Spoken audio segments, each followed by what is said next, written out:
આજે આપણે આધુનિક ગુજરાતી સાહિત્યના વાર્તાકાર, નવલકથાકાર અને નાટ્યકાર મધુર રાય વિશે જાણીશું.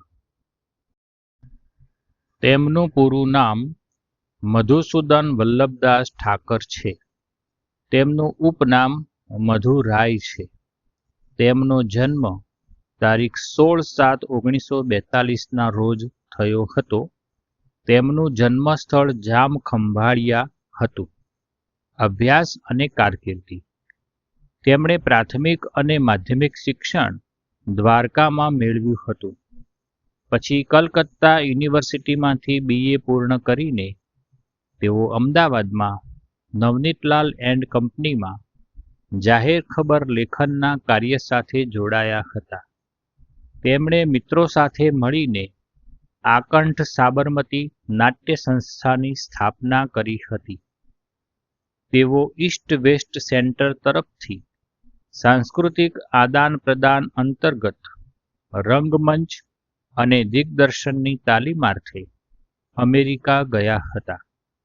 પછી ભારત પરત ફરીને પુનઃ અમેરિકા જઈને સર્જનાત્મક સાહિત્ય લેખન વિષયમાં MA થયા. તેમણે અમેરિકામાં ગુજરાતી નામે સાપ્તાહિકનો પ્રારંભ કર્યો હતો. હાલ તેઓ અમેરિકામાં નિવાસ કરી રહ્યા છે.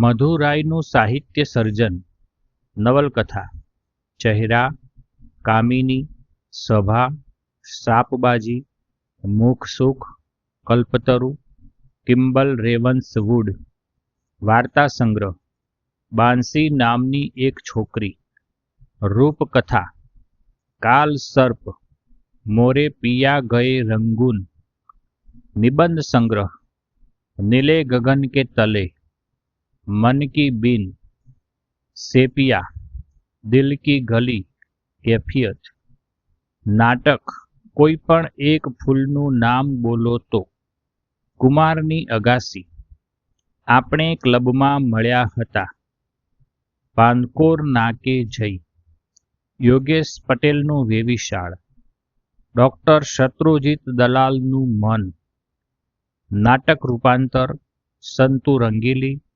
શરત, ખેલંદો, ચાન્નસ, એકાંકી સંગ્રહ અશ્વત્થામા, કાંતા કહે.